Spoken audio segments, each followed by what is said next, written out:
Salam sejahtera Malaysia. Terima kasih kerana menonton video-video berita-berita terkini daripada channel ini. Sebelum kita mulakan berita seterusnya, jangan lupa tekan butang subscribe, like dan share. Sila tinggalkan komen anda juga. Setiap komen anda amatlah dihargai. Denyut nadi suara rakyat bergema di channel ini. Berita terkini yang hangat pada hari ini. Salam sejahtera Malaysia, berita terkini. Dipetik daripada sahbudin.com.net. Berita yang menggemparkan seluruh rakyat Malaysia. Denyut nadi suara rakyat bergema di channel ini. 1 Ogos 2022.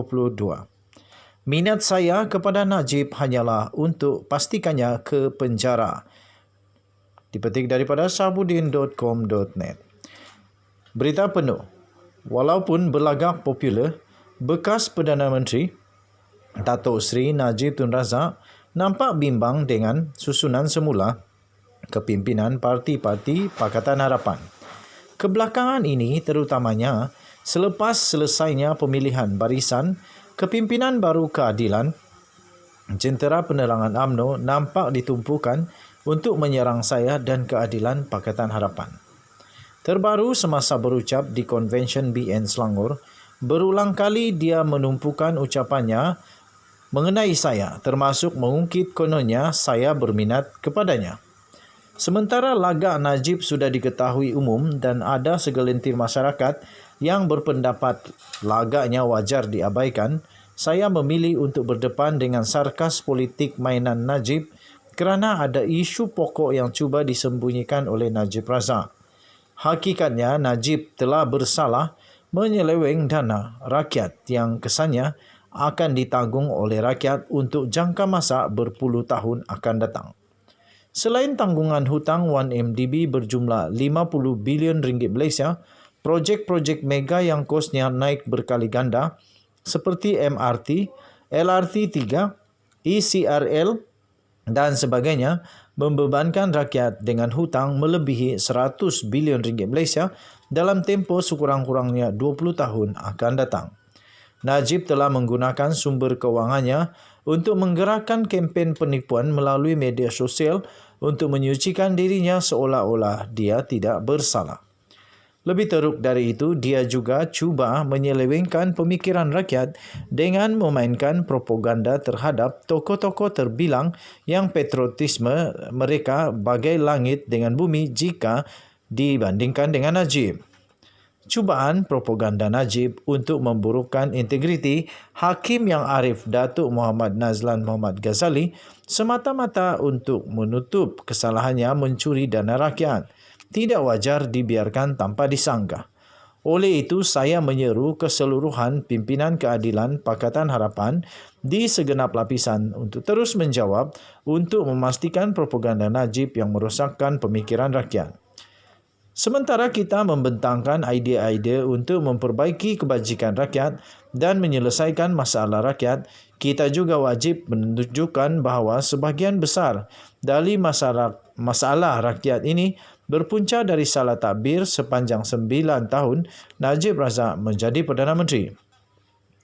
Keupayaan pemimpin keadilan Pakatan Harapan mengutarakan kedua-dua perkara ini, iaitu memberi idea penyelesaian dan mematahkan propaganda Najib secara serentak adalah kunci kemenangan keadilan Pakatan Harapan dalam pilihan raya umum akan datang. Misalnya adalah satu kebodohan jika kita membiarkan Najib dan konco-konconya memperlikaikan kewibawaan seorang anak Malaysia terbilang seperti yang Arif Datuk Muhammad Nazlan. Beliau seorang yang pintar lulusan University of Oxford dan mempunyai rekod kerjaya yang menjadi kebanggaan negara. Beliau juga tidak gentar dengan asakan politik dan sanggup berdepan dengan mainan propaganda Najib. Bandingkan dengan Najib yang rekod akademik dan kerjayanya hanyalah sebagai seorang bangsawan yang tidak pernah ada pencapaian baik selain yang datang dari kedudukannya sebagai seorang bangsawan. Jika ada anak Melayu yang wajar menjadi kebanggaan dan inspirasi generasi muda Melayu, tokoh seperti yang Arif Datuk Muhammad Nazlan inilah yang perlu kita angkat. Sebaliknya, propaganda Najib dengan tanpa segan silu, sementara memainkan isu perkauman, dia juga menghina dan memperkecilkan tokoh-tokoh seperti Yang Arif, Datuk Muhammad Nazlan demi untuk menyelamatkan dirinya yang semakin dekat dengan hari penghakiman. Sebab itu, telata Najib tidak lebih dari seorang yang perasan dan merasa takut pada masa yang sama. Saya tidak berminat dengan Najib. Sebagai pemimpin utama parti-parti pro-rakyat di negara ini, memang menjadi tanggungjawab saya untuk mendedahkan kesalahan Najib. Fokus kepada kesalahan Najib yang membebankan rakyat ini telah menjatuhkan Najib pada PRU14 pada tahun 2018. Dengan konsistensi yang sama, lebih ramai rakyat yang akan menolak UMNO Barisan Nasional akibat penyelewengan Najib yang terus membebankan UMNO Barisan Nasional. Minat sebenar saya ialah untuk memastikan Najib menanggung kesalahan-kesalahannya kepada rakyat dan berakhir dengan menjalani hukuman penjara. Secara langsung, ini akan membela dan mengangkat tokoh-tokoh seperti Yang Arif, Datuk Muhammad Nazlan yang nilai profesionalisme dan patriotisme mereka perlu menjadi kompas moral baru kepada generasi muda Malaysia. Ditulis oleh Rafizi Ramli, Timbalan Presiden Keadilan 1 Ogos 2022. Diterbitkan di sahbudin.com.net. Sekian, untuk mendapatkan berita lengkap, sila layari tekan butang subscribe, like dan share. Kita jumpa lagi. Bye-bye.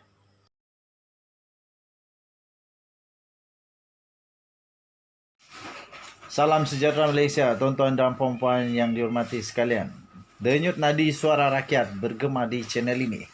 Tidak ada yang lebih istimewa, lebih gembira daripada sudah sampai di rumah. Haha. Okey, tuan-tuan dan puan-puan yang dihormati sekalian.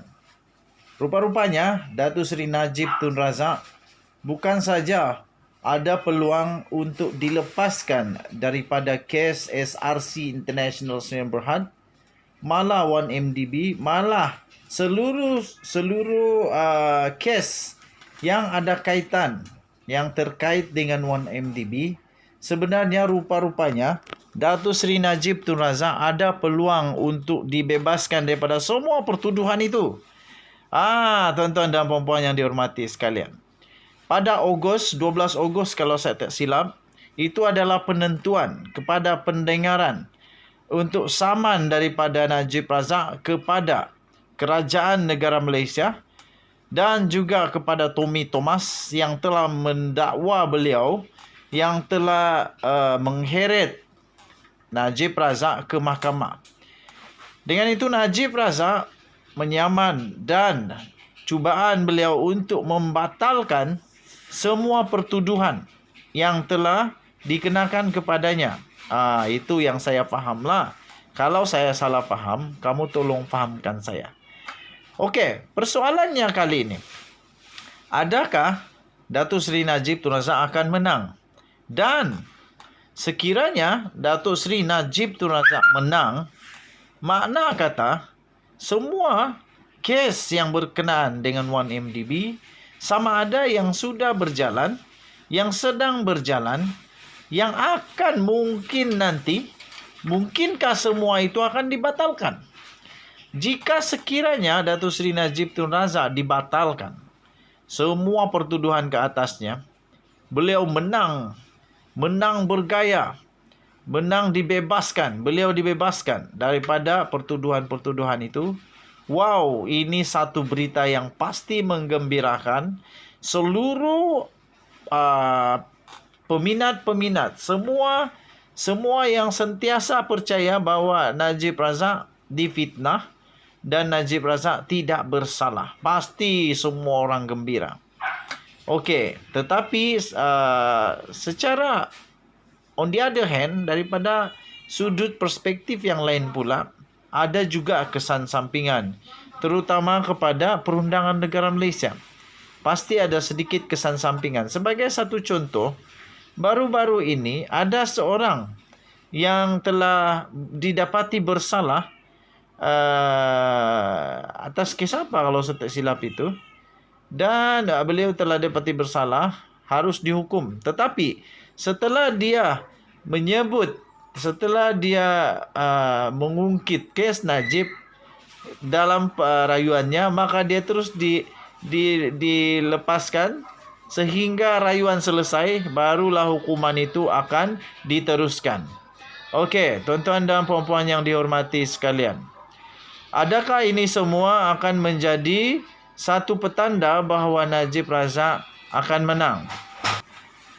Okey.